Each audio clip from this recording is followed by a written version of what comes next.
Welcome to this mini tutorial on how to create a project within COR. Let's begin.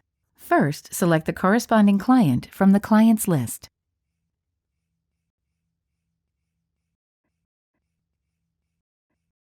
Next, click on the blue plus sign button at the bottom right-hand corner.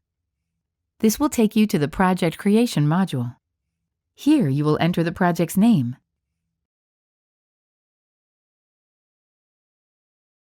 and select whether this project is being created from a project template or as a blank project where the tasks will be created later manually.